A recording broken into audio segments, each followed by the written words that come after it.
Hello all and welcome to Norton Healthcare's COVID Comeback Class Series.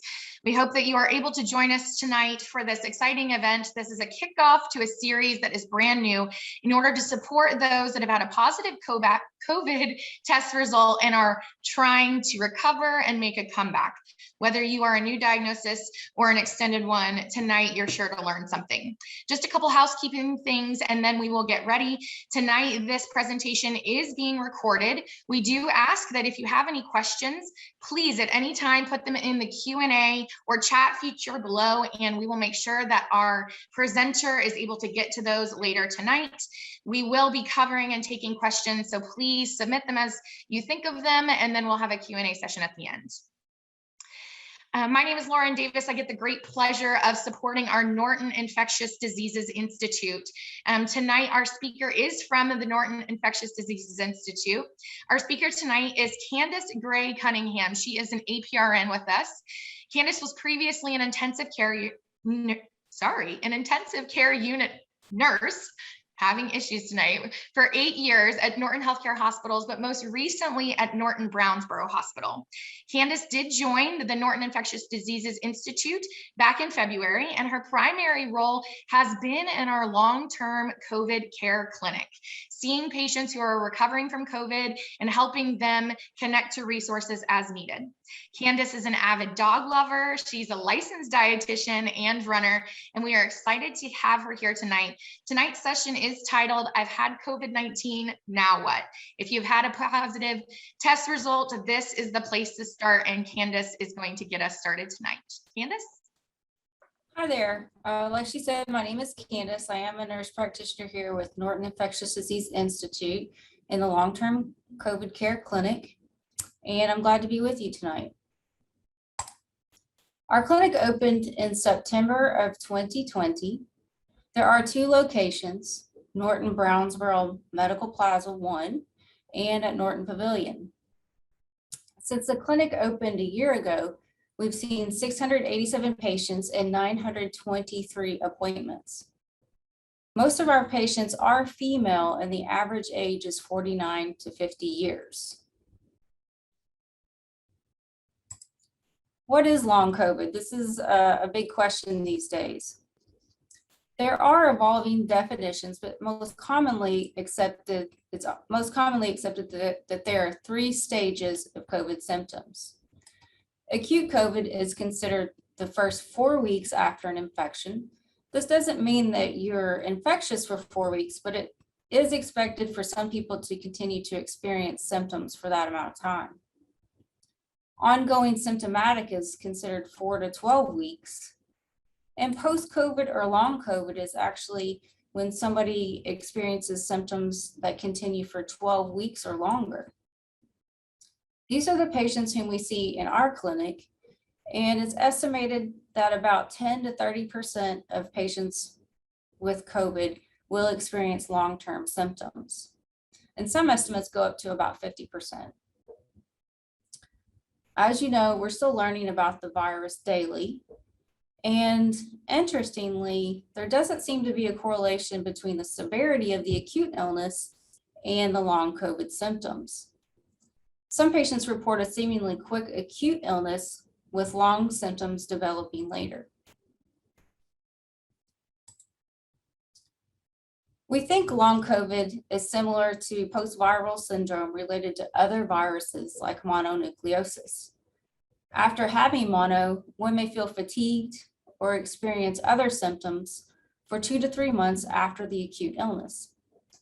Common post-viral symptoms are fatigue, concentration difficulty, headache, muscle and joint aches, fever, sleeping difficulty, depression, anxiety, abdominal cramps, weight changes, rash, rapid pulse, chest pain, and night sweats.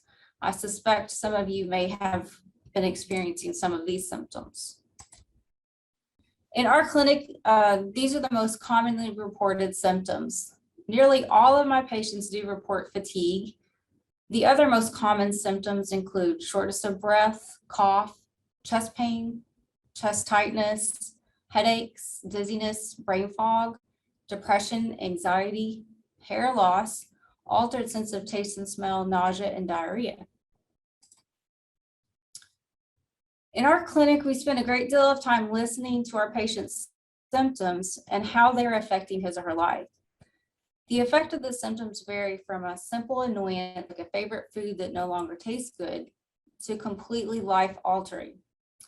I've met engineers who are having difficulty completing basic math, and moms who are afraid that they're not going to be able to return to work and support their families. After gathering information from the patient, we then look for underlying causes that could be contributing to the symptoms. For example, if you complain of fatigue, I want to rule out anemia, thyroid disorder, B12 deficiency, sleep apnea, or depression. If you complain of shortness of breath, I want to rule out pneumonia, asthma, heart valve disorders, and weight gain and deconditioning. For brain fog, we consider B12 deficiency, sleep disorder, or post-ICU syndrome as contributing factors. Many times, we will refer to other specialties such as cardiology, pulmonology, behavioral health, physical therapy, and speech therapy. For example, if a patient reports increased heart rate upon standing, dizziness, and chest pain, we'll likely refer to cardiology for expert evaluation.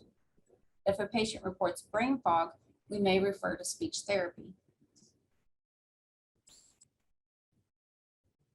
Unfortunately, there are no magic pills or therapies to specifically treat long COVID symptoms.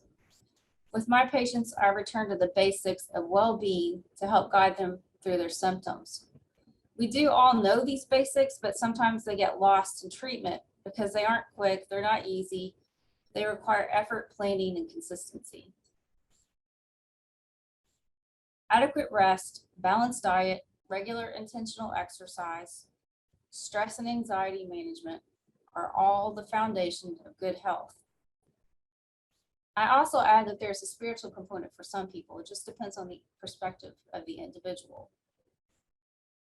Not always, but generally, the people who have experienced the worst COVID symptoms have been unbalanced in one or more of these areas. We know that obesity, type 2 diabetes, hypertension, and age are some of the greatest risks for poor COVID outcomes. The good news is that we can control 3 out of 4 of these things. A Cleveland Clinic study suggests COVID-19 patients who have moderate or severe obesity may have a greater risk of experiencing long-term consequences of the disease compared to patients who are not obese. At 6 months after COVID, they compared outcomes among normal BMI groups to moderate obesity and severe obesity groups. It was found that compared with patients who had a normal BMI, the risk of hospital admission was 28% higher with patients who were moderately obese and 30% higher in patients with severe obesity. Additional diagnostic testing to assess medical problems was 25% higher with moderate obesity patients and 39% higher in patients with severe obesity than for normal BMI. So with this knowledge, it's my goal to help people live healthier lives, not only to heal, but to prepare the body to defend itself in the future. Adequate rest is a tough one for many long COVID patients. They report not being able to fall asleep and not being able to stay asleep.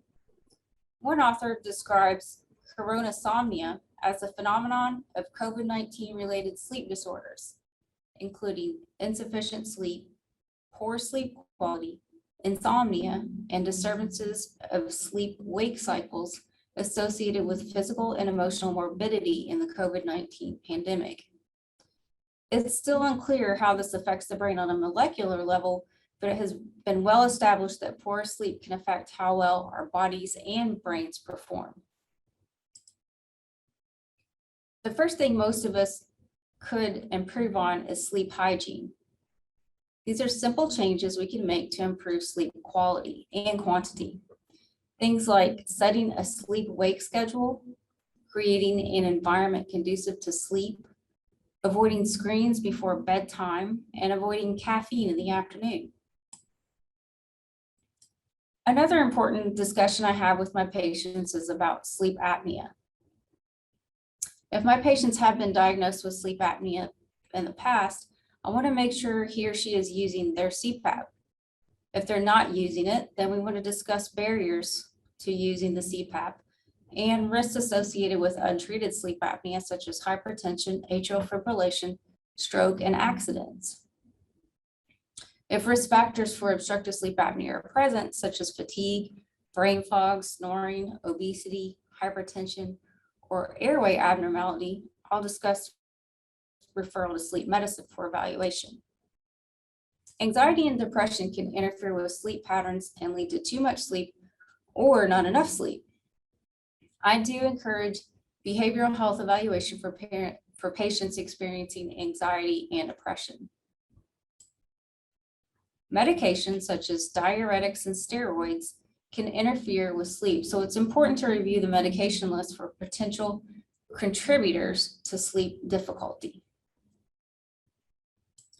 Exercise can help with the quality and quantity of sleep, but it's generally recommended not to exercise just before bedtime.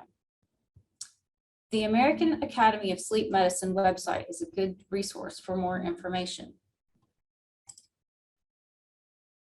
Since I'm also a registered dietitian, discussing the value of a good diet with my patients is very important to me.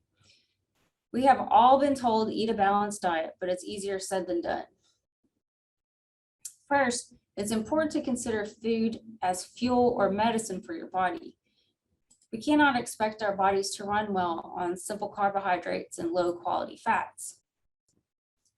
The benefits of a balanced diet can include a more robust immune system, decreased inflammation, improved brain function, improved gut function, weight management, and reduced fatigue.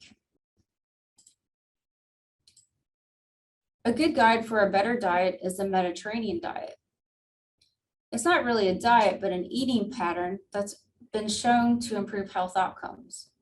As you see here, physical activity is at the base of the pyramid. Next are fruits, vegetables, whole grains, olive oil, beans, nuts, and legumes. Fish and seafood are next, followed by poultry, eggs, cheese, and yogurt. Notice at the top of the pyramid are meats and sweets. The Mediterranean diet also emphasizes fewer processed foods. I get a lot of questions about low inflammation diets for treatment of long COVID. The Mediterranean diet is a good place to start because the emphasis is on foods that do not promote inflammation, such as fruits, green leafy vegetables, olive oil, nuts, and fish. It limits red and processed meats, refined carbohydrates, and sugars. So some more tips for making good food choices are planning ahead and practice food preparation. It's harder to make a good decision when we are hungry and in a hurry. It's helpful to prep those fruits and vegetables so they can be available to eat when you need them. Pack high quality snacks when on the go. Nuts, protein bars, or apples will get you over the hump until your next meal and keep you from grabbing a bag of chips. Portion size is a tough one for all of us. A half cup is a serving of ice cream. Make most of your plate fruits and vegetables. Limit servings of carbohydrates, meats, and sugars. Try not to eat in front of the TV and try to eat slowly. It's important for our brain to get the I'm full message from the stomach, and distractions or eating too fast can interfere with these signals.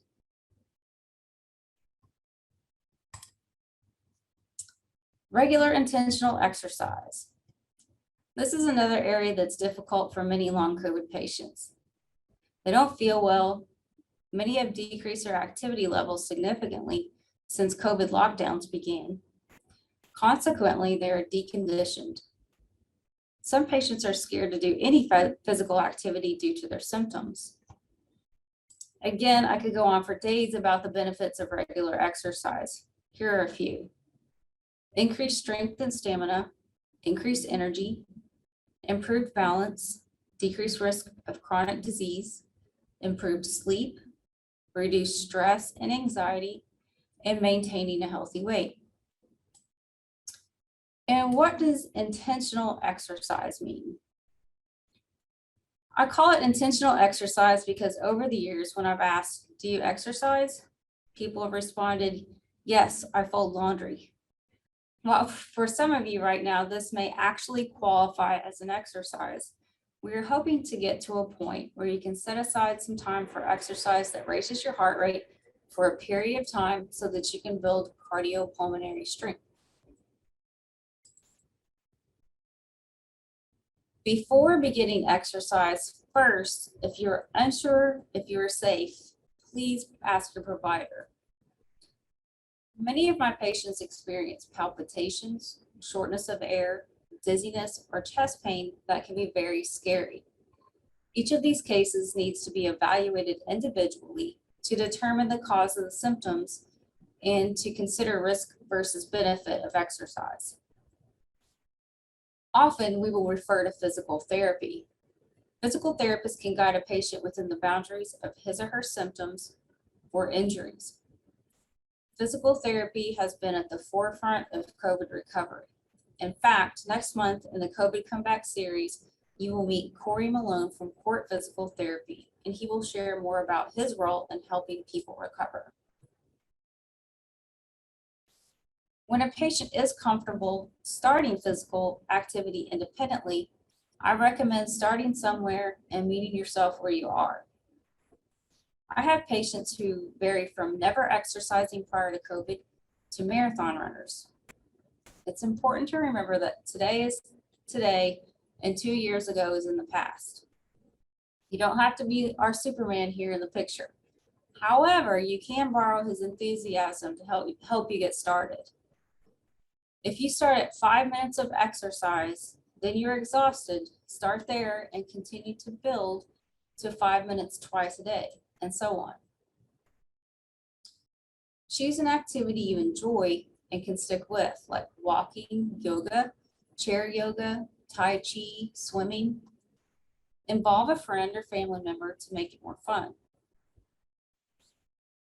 Establish consistency. A pattern becomes routine, and routine supports building.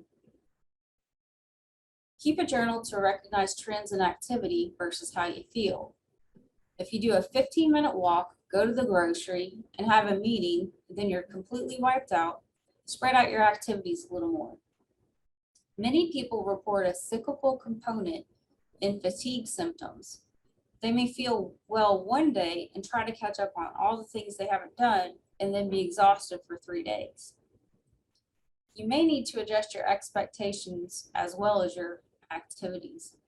Recovery from COVID is long and slow for some people.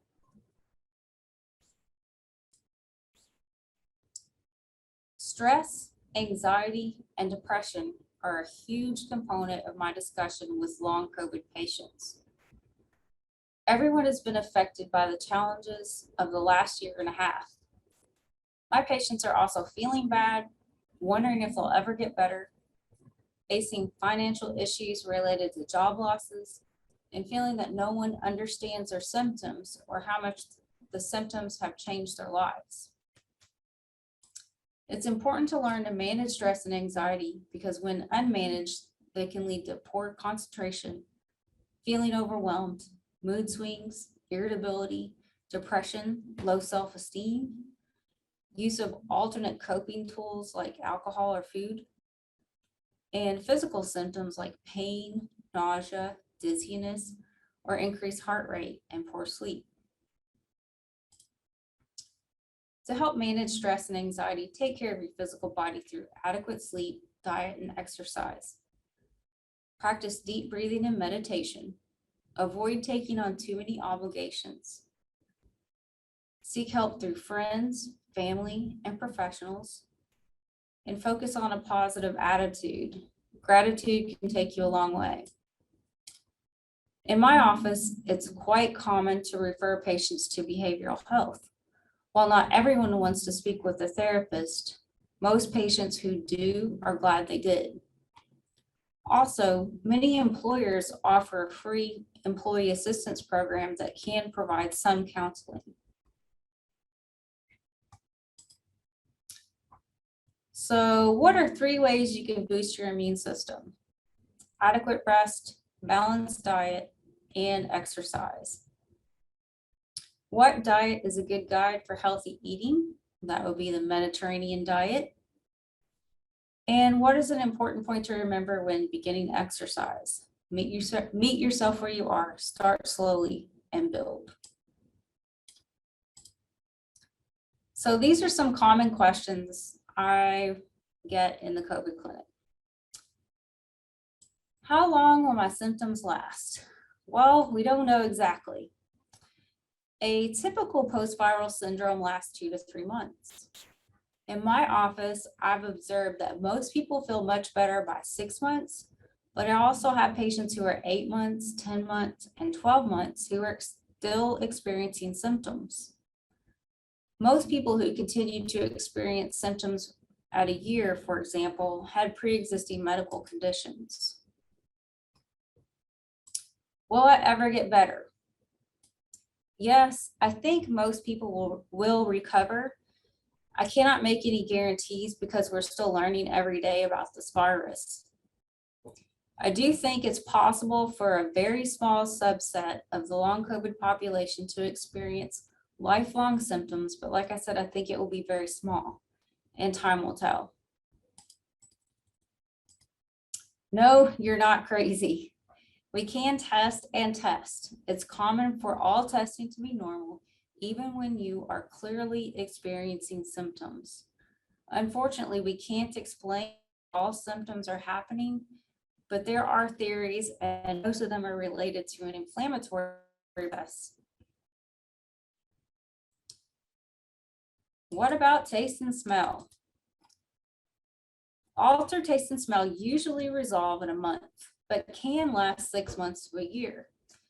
Again, it's thought to be related to inflammation. Some people experience odd smells such as smoke or garbage. While not pleasant, it seems to indicate a regeneration of the nerves and is actually a good thing. There are some smell therapies available. This is my favorite question. Do I have POTS? POTS means postural orthostatic tachycardia syndrome. People with POTS experience an abnormal increase in heart rate after standing. Normally, when you sit up or stand, gravity pulls some of your blood down to your abdominal area, hands, and feet. In response to your blood vessels quickly narrowing, your heart rate increases slightly to maintain blood flow to the heart and brain and prevent blood pressure dropping. In POTS, the autonomic nervous system does not work properly. There's a drop in blood supply to the heart and brain when you become upright, and the heart races to compensate for this. POTS patients often experience dizziness, heart palpitations, weakness, and shortness of breath. If suspected, we recommend adequate fluids, liberalized dietary sodium, compression stockings, and recumbent exercise. And we also generally refer to cardiology for evaluation. Hair loss. This is a typical post-viral symptom, and it can also be related to stress. It is expected to recover in time, and there aren't any known effective treatments. People have tried biotin and different shampoos and things like that. And there's nothing wrong with trying those things, but there's no data that says they work. And how do vaccines work? So as you know, there are 2 types of vaccines, the mRNA and the viral vector. The mRNA vaccines, which are Pfizer and Moderna, work by providing messenger RNA, a genetic material to the virus that gives your cells, or of the virus, that gives your cells instructions on how to create copies of that spiked protein to protect against the virus. The genetic material is destroyed by your cells after the instructions are recognized, and there is no live virus involved, so you cannot contract COVID from the vaccine. The viral vector vaccine, which is J&J, uses a harmless version of a different virus to deliver the information, and then it does the same thing. It teaches your body how to make copies of that spiked protein. And this is a big topic of conversation also. Should I be vaccinated? We do recommend vaccination in almost all cases. There are a few caveats. If you received monoclonal antibodies such as Regeneron, wait 90 days to receive vaccine or booster, as the monoclonal antibodies can interfere with vaccine response. If you had a previous COVID infection, we do recommend vaccination as it provides a more robust immunity combined with your natural immunity.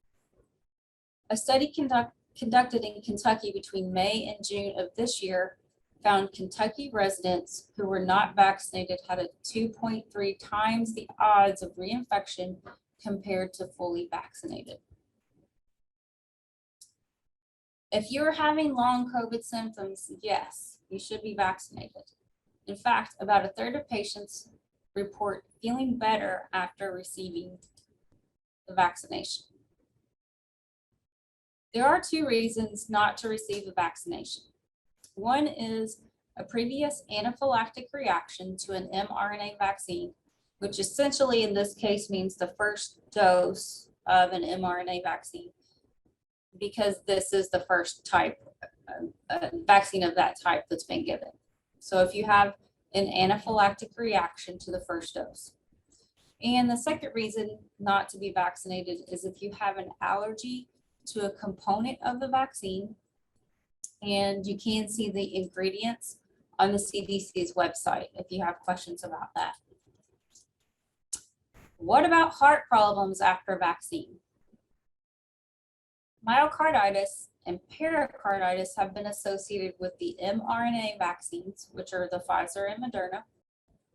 The incidence of myocarditis and pericarditis for males from 12 to 29 years of age was 41 cases per million after the second dose of the vaccine. Females 12 to 29, it was 4.2 cases per million.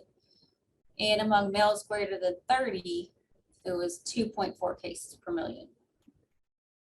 Usually myocarditis or pericarditis associated with vaccines self-limiting.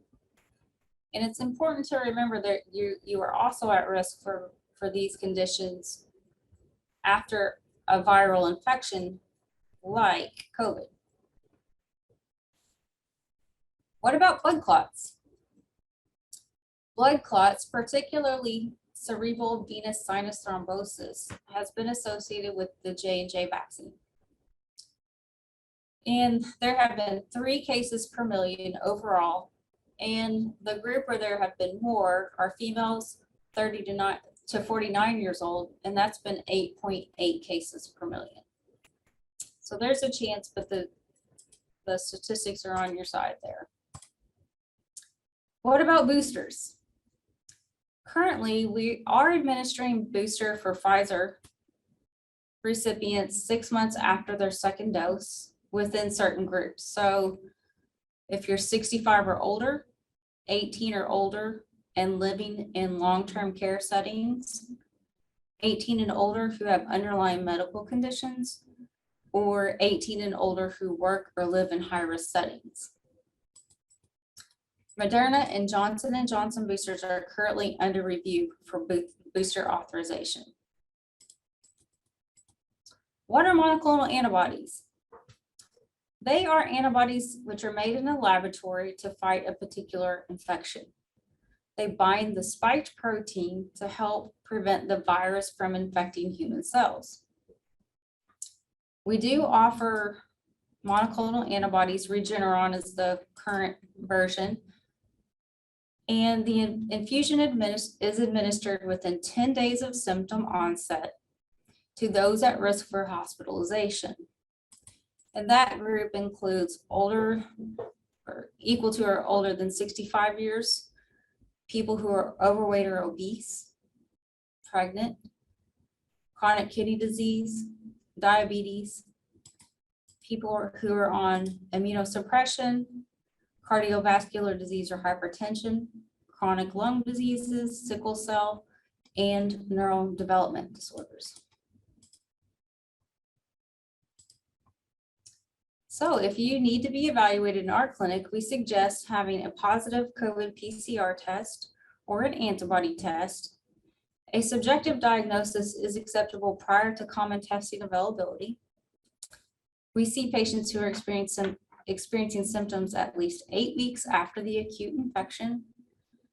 And we also recommend being evaluated by primary care prior to coming to the clinic, as many issues can be managed in primary care. And our phone number is listed here. And remember, the second session of COVID Comebacks features Corey Malone of Court Physical Therapy, and that's called Recovery, Exercise, and Reconditioning on November 11th. Thank you for joining us, and I think we're going to take questions.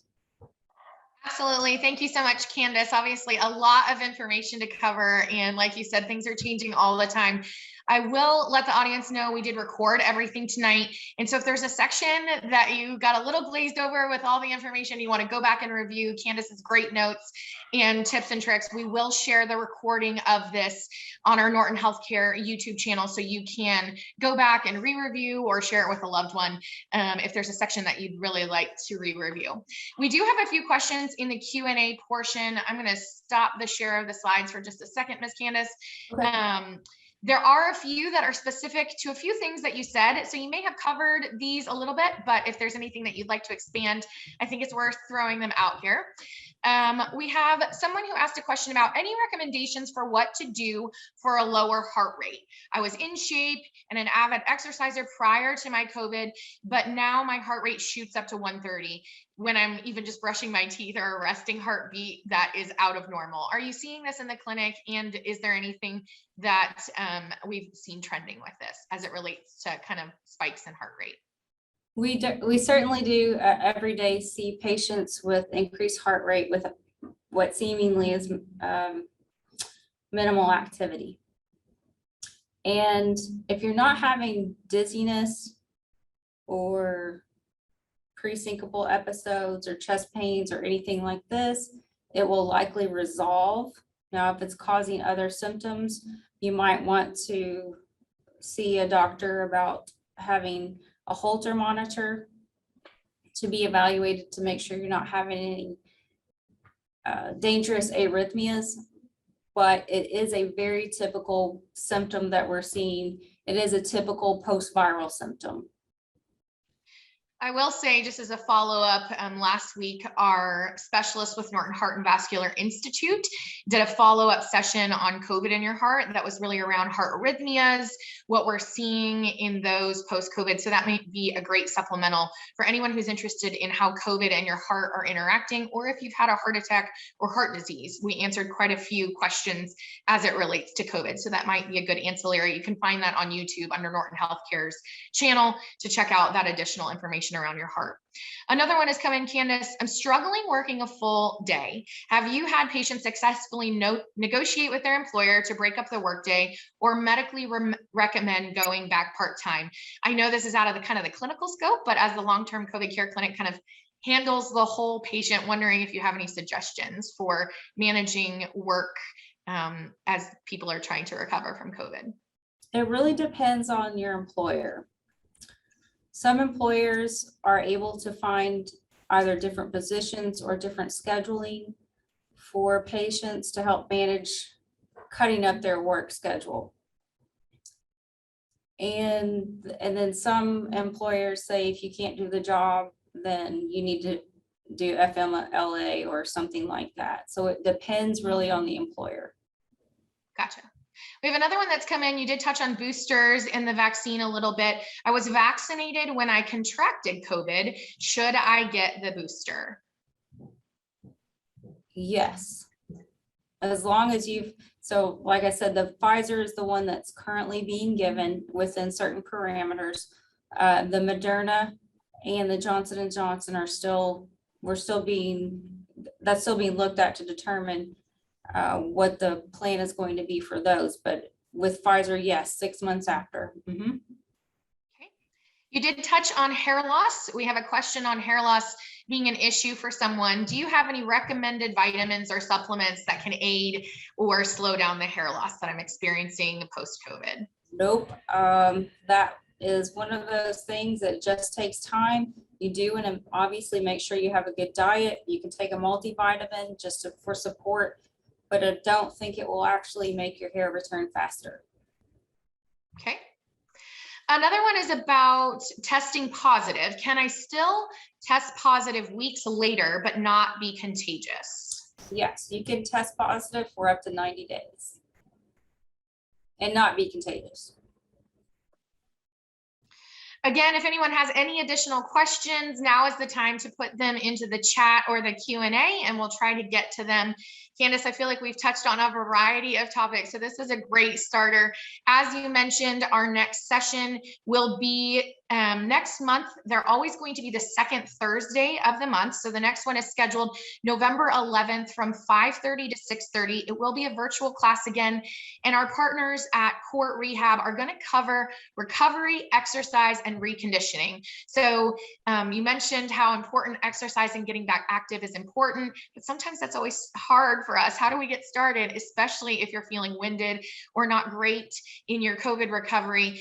The specialist at Court is going to give us some really great tangible how to progress and how to get started doing that. So if you're interested in that, please make sure you register at nortonhealthcare.com. You can find that class, COVID Comeback, and then it's titled Recovery, Exercise, and Reconditioning. I don't have any other questions that have shown up, Candice. Are there any final thoughts that you just want to share for people? I know we see a lot of emotions in the clinic. Any final words for those that are in the recovery period from their COVID? Yeah, so I think the biggest thing that I would say is that this literally does take months for some people. So you may have to adjust your expectations. Obviously, like I said, we want to make sure there's nothing wrong as far as your heart, your lungs, etc., or some sort of chemical imbalance, electrolyte imbalance. But beyond that, you really can expect symptoms for a period of time for some people. And it's going to take some patience, it's going to take some self-care, and then some oversight by some medical providers. That's great advice. As always, and everything with COVID changing rapidly, this information is good as of today. It may be different a month from now or 2 months from now. Everyone understands that just we're learning every single day and looking forward to learning better ways to recover from this. So the information presented is good as of today, and we will continue to bring you the latest information possible. We thank you so much for joining Norton Healthcare tonight and entrusting us with your care and just education. Keeping an open conversation with our community and supporting you as best as possible is always Norton Healthcare's goal. We look forward to seeing you at future classes for COVID Comeback. If you have a loved one or a friend, please share this. We're hoping for the series to develop, and we will be sending out some communication to collect topics that you would like to see in a future COVID Comeback series. So please stay tuned for that, and we look forward to hearing your comeback.